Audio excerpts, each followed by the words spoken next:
Hey everybody, and welcome to another episode of CRFI, Crazy Style Reviews from the Inside. Today we are on board a Jeep Cherokee. This is the 2016 model, featured with the 2.4 liter engine and the 9-speed transmission. It is the first vehicle of the Jeep brand that was revised in design after the Fiat acquisition of Jeep, and let me tell you, I mean, you can really see the hands of the Italians in the way that this interior has been designed by the Lancia Style Center. It's just beautiful. It's all curvy, there is no flat surfaces. It's really nice to touch. I mean, this is all very soft material. I don't know if you can tell how squishy it is, but it's just like touching a pillow. You have compartments a little bit everywhere. There is a big screen here in the middle, and here you have a bunch of buttons that they are all differently shaped, so it's not boring to look. Very important in here, there is the ESC off button, and it actually works, and I will explain you later what's the trick of it. And in here you have the select terrain system for the different driving mode. This is the limited edition, so it doesn't have the rock mode, which is present only in the Trailhawk. And lastly, unfortunately, there is this ugly shift lever. Unfortunately, people's stupidity prevailed in a lawsuit, class action lawsuit, that basically forced Fiat to get rid of the electronic shifter lever, which was much nicer and smaller. This one, it's really bulky and takes a lot of space here in the center console, but we'll get there to the problem later. So let's turn on the car and see what happens. As you can see, there is a nice dashboard, nice gauges deep in the center with a pretty big screen as well, right there. The screen in here gives you so many information that it's hard to tell. The first one that appears obviously was the fuel economy, but then there is a bunch of other stuff too. And you can get really lost in this screen. They really did a good job in putting up a lot of functions here on the trip computer, which is nice. You can see here all the stuff that it gives me. Let me see if I can hold the phone a little bit straighter. So definitely a very nice trip computer in the center that gives all the information that any driver would like to know. In here you have the mileage screen, and talking about that, this car has a 2.4 liter option, which is supposed to help with the gas mileage. It works fairly well on the Renegade, but this car is a little bit too heavy. The gas mileage is just terrible. In these past 10 days, I've been driving in a small town. I wouldn't say that I'm doing city driving, because it is not city driving. I'm more in an industrial area. So it's a lot of get to speed and then I have to take a turn. I really don't need to stop, but it's always a slow down and get going without ever stopping. So the gas mileage is supposed to be a lot better than 15 miles to the gallon. This is just awful. Now, I did try to put a premium fuel, and it went up to about 17 to the gallon. So definitely premium fuel, it's worth the shot.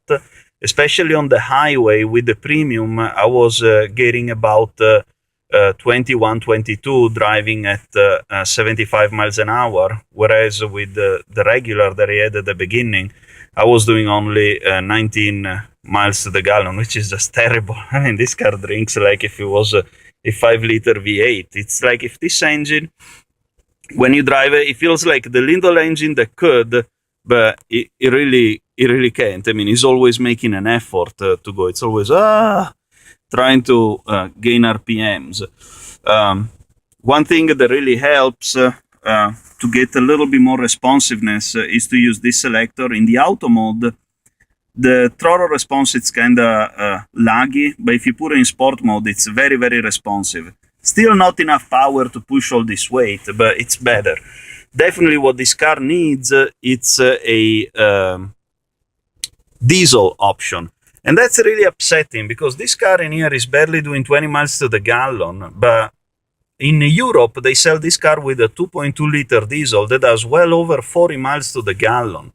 and he has 200 horsepower, and it's a great engine. So a 2.2 liter diesel that is offered in this car everywhere else in the world is just great. Over 40 miles to the gallon, I would buy this car tomorrow.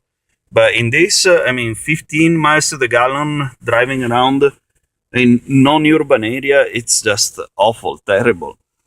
Here you have the center screen is just gigantic and very prominent. Renault is a bit the hype of the moment to make cars with these big screens.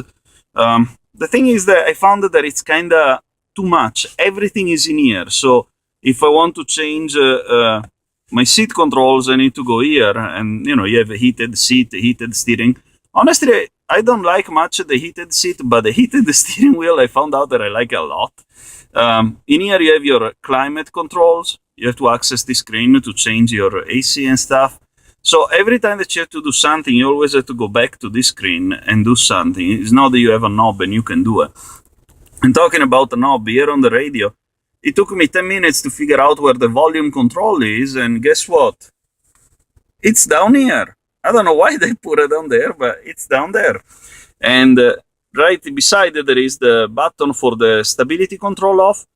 This button, I found out that it actually works, but there is a little bit of a trick to it. So if you press it one time, like I'm doing right now, I'm going to press it. The stability control off light just appeared, but in reality, the stability control is not completely off. It's more of just removing the traction control, but if the car starts slipping to the side, the stability control engages. To actually disable the stability control, you have to do this. So you press it and hold it, like this, okay? Tac. You hold it, you hold it, you hold it.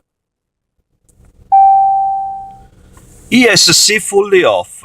So now the stability control is completely off, and it actually is. I tested it, I put the car in sport mode, and I was able to play around in the parking lot of the factory that was kind of snowy.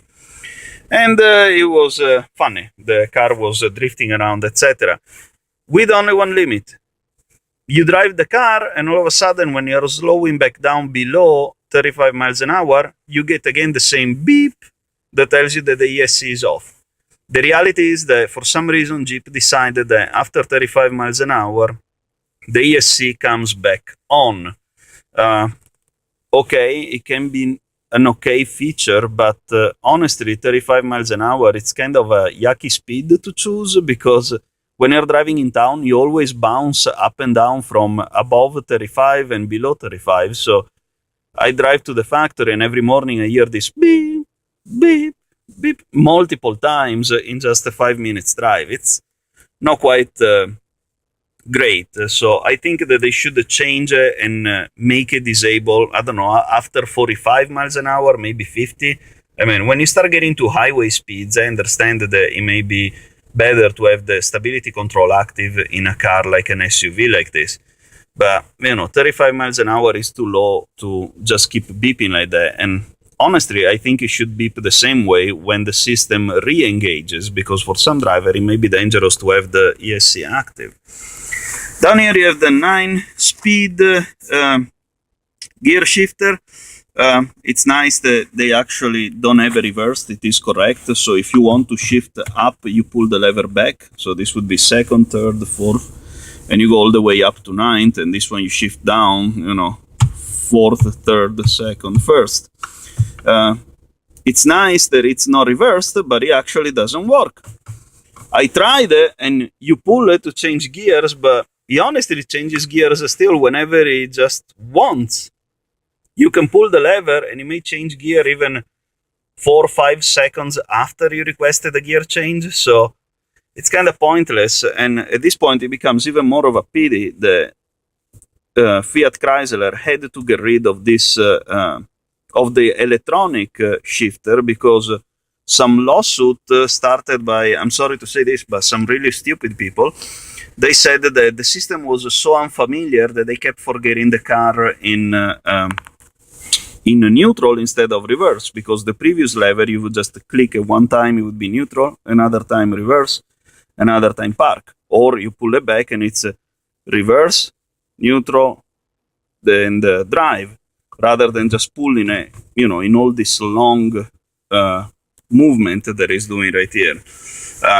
I don't know why the Fiat Chrysler shifter is being considered unfamiliar when there are cars like Mercedes, BMW, and Audi that they have systems that are a lot more unfamiliar than what Fiat Chrysler was using, and nobody has ever complained. So that's really plain being stupid and complaining about something you can get used to just by looking down while you move the lever, or looking on the screen where you can clearly see where the selector is being moved to. So that was kind of silly and it's upsetting, but I really have to give credits to Fiat Chrysler for allowing to disable the stability control, because some drivers prefer to drive without it. The only problem that I have with this car is gas mileage. It's just terrible. So Fiat Chrysler needs to bring the 2.2 liter diesel multijet that they sell in Europe. The diesel multijet that they sell in Europe has great performances, and it just gives great gas mileage. That's what we need in cars here in the US. We keep wasting fuel for no reason. The 2.2 liter diesel has more power than this car because it has 210 horsepower. It does a little over 40 miles to the gallon. And it's what we need, rather than this car that even makes an effort trying to go, because this 2.4 liter is only 180 horsepower and is having a hard time pushing the car forward. So this is really bad for Jeep. This car really doesn't save gas. This engine feels like the little engine that could. It's always pushing, but it doesn't make it. But that's about it. I mean, the interior is just it's just marvelous. They did a really beautiful design in the interior of this car. Sorry that it's too high, you cannot see it. It's really nice, very well designed. So kudos to the Lancia Design Center in Torino that designed this car, because it's beautiful.